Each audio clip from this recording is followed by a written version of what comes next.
¿Cómo están ustedes? Bienvenidos a un nuevo capítulo de Los Imprescindibles, este espacio que tenemos aquí en Tele 13 Radio para hablar de grandes discos. Y hoy hablamos de un referente total para el heavy metal. Hablamos de Black Sabbath y Paranoid. Pablo Aranzáez, ¿cómo estás? Hola Álvaro, qué gusto reencontrarnos hablando de discos imprescindibles y este Black Sabbath Paranoid, en mi vieja edición de Compact Disc. Los que son más fanáticos tienen que prepararse porque este disco está próximo a cumplir 50 años. Es un disco del año 1970 que se editó un 18 de septiembre en el Reino Unido. Y va a aparecer una edición de colección muy pronto, en octubre va a estar disponible, pero entiendo que se puede encargar y todo lo demás. Bueno, los que son fanáticos ya deben estar enterados de esto, pero para los que coleccionan los vinilos, esta va a ser una edición super deluxe, ¿no? Con 4 discos. El disco original, el Paranoid, una remezcla con versiones que no se han oído hasta ahora, y luego un disco en vivo que es doble, ¿no? Una presentación en Montreux de aquel tiempo, que vendrá y será parte de este super disco para conmemorar los 50 años de Paranoid de Black Sabbath. ¿Por qué esta celebración? ¿Por qué este super disco? Bueno, porque estamos hablando de un imprescindible de todos los tiempos y un disco fundamental, una pieza fundamental en la historia del heavy metal, fundamentalmente. Un disco que originalmente se iba a llamar Warpigs, como una de sus canciones, pero la compañía discográfica presionó y quedó como Paranoid. El problema fue que el cambio se hizo a última hora y la portada no da cuenta, ¿no? de este título. No dice mucho sobre la paranoia, en realidad. Estaba pensada para el título inicial. Por eso esta figura de un guerrero con una espada y un escudo dispuesto a la lucha con esos colores y esas luces que lo distorsionan. Pero ahí está la explicación para quienes buscan un sentido en ese personaje y el título del disco. Es el disco más vendido en la historia de Black Sabbath. Es, como ya decíamos, una pieza fundamental del sonido heavy. Es un disco de culto. Fue un exitazo, pero tiene hartas cosas que permiten entrar a un análisis más allá de lo que venía haciendo Black Sabbath hasta ese momento, que no era mucho, era un disco anterior nomás. Claro. Lo que ocurre es que aquí el ocultismo, el terror, abre paso a la crítica social, a los temas políticos, a la condena a la guerra, a la salud mental, al tono existencialista y también a la adicción a las drogas, que es parte de los contenidos de las letras de este álbum. Sí, vamos a estar hablando de todo eso porque cada uno de los títulos dice precisamente y se refiere a cada uno de esos contenidos. Pero antes, Pablo, decir que Black Sabbath es en sí mismo ya un nombre demasiado importante, no solamente diría yo en el heavy metal, sino que en el rock en general, toda la evolución que tuvo a partir de los 70. Pero este disco en particular marca además todo el despliegue, ¿no? De ese potencial que había mostrado Black Sabbath en su debut, ya llevándolo a otro nivel, con muchos más matices. Además, vamos a estar hablando de eso. ¿Por qué crees tú que este disco es absolutamente imprescindible? Bueno, Black Sabbath logra varias cosas con este disco en poco tiempo, ¿no? Black Sabbath había sacado su primer disco ese mismo año, en febrero, y si bien también fue exitoso en términos de ventas, te imaginarás que las opciones radiales no eran muchas para una banda de esta naturaleza, ¿no? Y los críticos musicales no hablaron para nada bien de ese debut de Black Sabbath, si es que lo consideraron, ¿no? Pero los que lo consideraron no dijeron cosas muy favorables. Está la famosa crítica de Lester Bangs, que es un crítico famosísimo, que no tenía inconveniente en decir lo que pensaba y que no solía hacer concesiones con sus críticas, y que habló de improvisaciones discordantes, carentes de sincronización, digo, eso entre otras cosas que eran más ofensivas en realidad. Y las críticas en general no fueron buenas, porque no entendían muy bien esta propuesta, algo totalmente fuera de lo común. El sonido de Black Sabbath era para la época un sonido árido, tosco, oscuro, pero que, bueno, tenía grandiosos riffs, que tenía estos segmentos memorables que forman parte hoy de la colección de grandes frases musicales de todos los tiempos, ¿no? Y que todos podemos repetir de memoria. Y entonces, claro, lo que pasaba acá era que lo que habían empezado a hacer en un gran debut, Black Sabbath, se consolidaba y lograba quizás una síntesis mucho más lograda y estas canciones memorables que marcaron a la historia finalmente del heavy metal y que con el tiempo se han ido transformando en piezas de colección, que parece que siempre hubiesen sido igual de valoradas, pero no, en los años 70 el panorama no era el mismo para Black Sabbath, por lo menos desde el punto de vista de lo influyente que es hoy día o ese reconocimiento, ¿no? Sí era exitoso porque se vendió rápidamente y este disco fue un éxito, es el disco hasta hoy más vendido de la banda. Y claro, en esta cosa, digamos, media difícil de entrarle que tenía Black Sabbath, estaban todos estos ingredientes un poco que tienen que ver con el oscurantismo, con incorporar el tritono, ¿no? Sí. Conocido también como el intervalo del diablo, un sonido siniestro, un tipo de acordes que no se podía considerar, ¿no? Y que se sumaba a las letras oscuras, que hacían ver a la banda como algo bien extravagante. Yo creo que tú, Álvaro, como gran guitarrista también, y seguidor de la corriente de Black Sabbath, puedes explicar un poco más lo que es este tritono. Claro, técnicamente es la cuarta aumentada, que es una nota, es un intervalo que siempre va a sonar disonante y como tú dices, estaba prácticamente prohibido para la música clásica, era una cosa, casi una herejía musical. Bueno, y Black Sabbath no solamente lo incluye, sino que lo explota y muchos de sus riffs precisamente están construidos en base a ese tritono. No estoy pensando solamente en los solos de guitarra, sino que todos los riffs, toda la construcción musical está basado precisamente en eso y es claro, lo que diferencia a Black Sabbath de las bandas que ya comenzaban a hacer cosas más pesadas, más profundas, Uriah Heep, algo de Deep Purple, de Led Zeppelin, pero Black Sabbath lo lleva definitivamente a otro nivel por esta y otras razones, me parece, ¿no? Y ahí tiene mucho que ver, no sé si te parece que hablemos inmediatamente de Tony Iommi, ¿no? Tony Iommi, que es el guitarrista que tiene un incidente en su vida que además va a marcar el sonido de Black Sabbath y de todo el metal, todo lo que vino después. Sí. Ya, contemos el tiro la historia porque sí. es interesante, tiene que ver, antes quisiera decir que el nombre de Black Sabbath está tomado de una película de terror italiana, a propósito de todos estos ingredientes medio siniestros, que se llama Black Sabbath, las tres caras del miedo, que la estaban exhibiendo en un cine cuando no estaban muy convencidos de qué nombre ponerle a la banda, la vieron y dijeron, ya, pongámosle así, Black Sabbath. Así quedó, ¿no?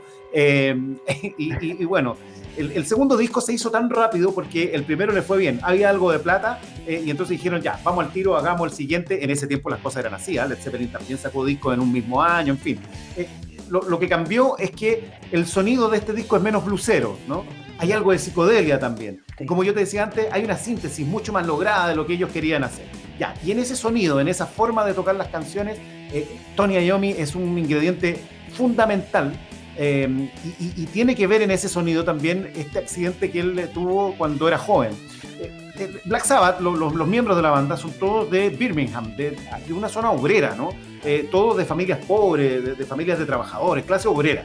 Y ellos, si bien pertenecían a una generación que ya quería un poco mirar para otro lado, no perpetuar un poco esta condena que tenían la gente, los jóvenes que vivían en esa ciudad, que era trabajar en las fábricas, en la minería o en la metalurgia.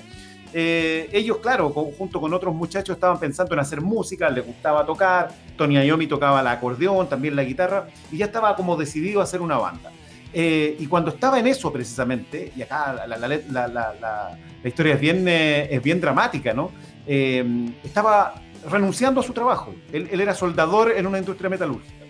Y él ya había conseguido un lugar en una banda, había conseguido ingresar a un grupo, y dijo, voy a renunciar a mi pega. El último día de trabajo le piden hacer un turno de reemplazo.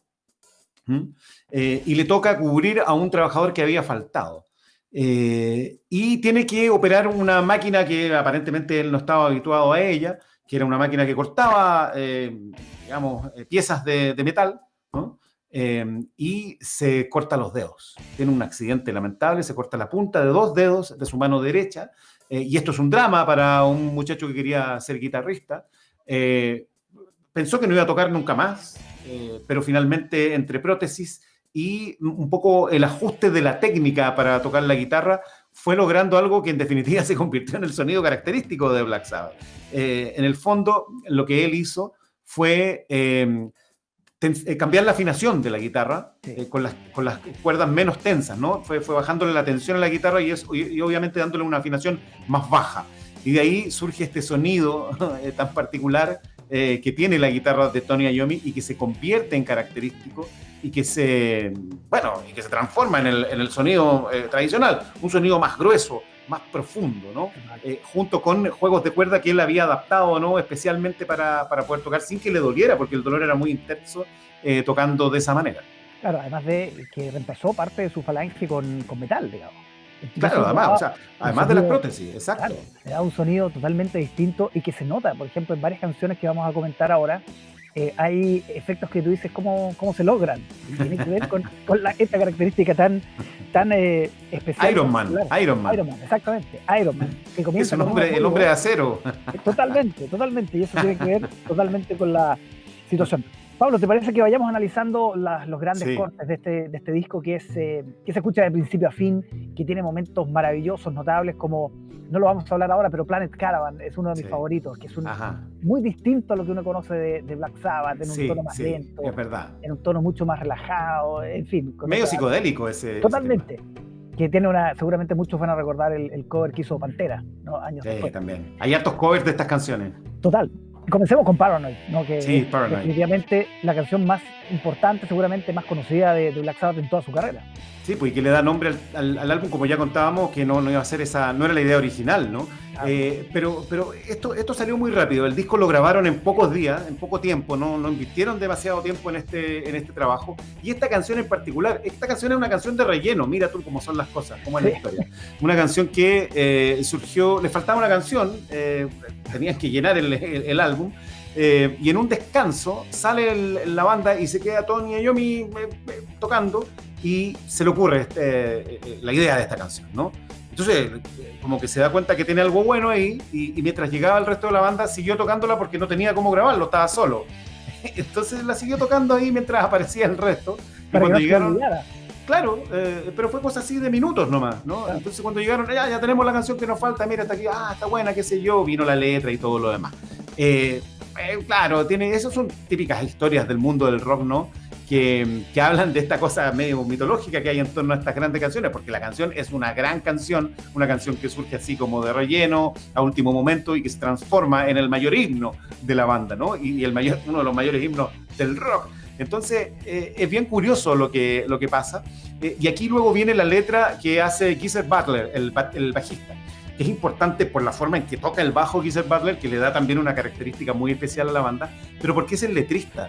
Y en este caso hace prácticamente todas las letras salvo una. Y en este caso habla de una cuestión bien interesante, la experiencia de una persona con trastornos mentales, una persona depresiva, ¿no? Que relata que terminó con su novia, un tipo que termina con su novia porque no podía ayudarlo con su cabeza, así tal cual dice la letra. Y habla de eso, ¿no? Habla de alguien pidiendo ayuda finalmente. ¿Puedes ayudarme a ocupar mi cerebro?, se pregunta. En medio de este ritmo frenético, de ese sonido potente, esa fuerza y esos intervalos muy interesantes, ¿no? Una canción que va como cortándose, ¿no? Ta, ta, tan, ta, ta, ta, pa, pa. Es como pa, pa, pa, pa, con los tiempos muy marcados. Y entonces eso le da toda una característica. Una canción que, como hemos dicho, forma parte de un disco que es fundamental en el inicio del heavy metal, pero también del punk. Y esta canción es muy punk. Totalmente. Hemos hablado de Tony Iommi, es momento de hablar de la voz de Black Sabbath, que es una de las figuras más importantes del rock también, y que marca todo este periodo inicial. Black Sabbath tuvo muchos cantantes después, algunos extraordinarios como Ronnie James Dio, pero sin duda la voz de Black Sabbath siempre va a ser Ozzy Osbourne. Claro que sí. Ozzy Osbourne, el cantante original que llegó hasta el 79, ¿no? Después se va, abren sus caminos ellos. En realidad lo sacan de la banda a Ozzy, esa es la verdad. ¿No? Esa es la verdad, porque él ya estaba muy, muy lanzado con sus consumos y como que ya nadie lo soportaba mucho. Entonces, inicia ahí una carrera solista que fue siempre muy exitosa, muy importante también. Ozzy siempre ha sido un personaje en el rock. Hasta el final, hasta la época reciente, ¿no? Un referente, con sus altibajos, con todas sus cosas, con los reality shows, con todo. Es un personajazo, ¿no? Y acá todavía un muchacho, también del mismo origen, ¿no? De esta ciudad industrial, contaminada, Birmingham, de este pueblo, este barrio, ¿no?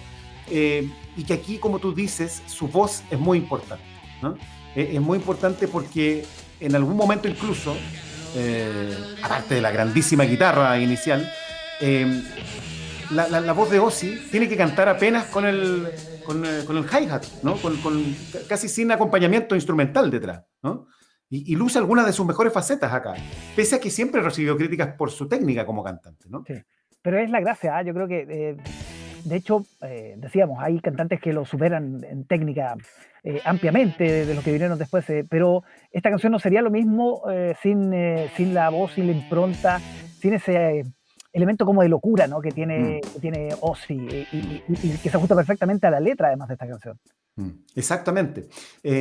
Una letra de crítica, de crítica social. Una canción que tiene, Ozzy siempre la cantaba después cuando era solista, ¿no? Y tiene unas estupendas versiones en vivo de esos años, de los años 80. Y tiene una muy buena versión noventera a cargo de Faith No More también. Sí. Que a lo mejor muchos la conocieron ahí, ¿no? Y piensan que la canción es de Faith No More. También tiene una versión. También, exacto. Entonces, claro, es una canción como canónica, ¿no? Que marca un hito muy importante. Y como tú decías, tiene una letra también muy relevante. Los cerdos de la guerra, una canción de protesta contra la guerra de Vietnam, donde hay duras críticas para los políticos, para los militares. Y esto fue lo que hizo que la discográfica, la compañía dijera, no la usen como título del álbum, aunque no eran los primeros músicos que hacían una canción contra Vietnam, ni mucho menos. O sea, Bob Dylan, Creedence, los Rolling Stones y después un montón más. El tema es que en este caso no hay mucha poesía en la letra y la crítica es bien directa. E incluso tiene citas al perdón de Dios, a Satanás, ¿no? La condena a los políticos, a los generales de la guerra por tratar a las personas como peones de ajedrez, entre otras cosas. Entonces, claro, es una letra bien directa, bien crítica, bien política también, que no es raro para la época, pero que por su dureza, obviamente, generaba cierto temor en los ejecutivos de esa época. Dureza en fondo y forma, podríamos decir. Claro que sí. Y la música iba acompañada de lo mismo. Hay muchísimo más que compartir sobre este disco, sobre Paranoid de Black Sabbath del año 1970, que ya cumple por estos días, en pocos días más, cumple medio siglo. Vamos a seguir, por supuesto, en nuestro podcast Los Imprescindibles, pero dejamos hasta acá la transmisión de Instagram TV.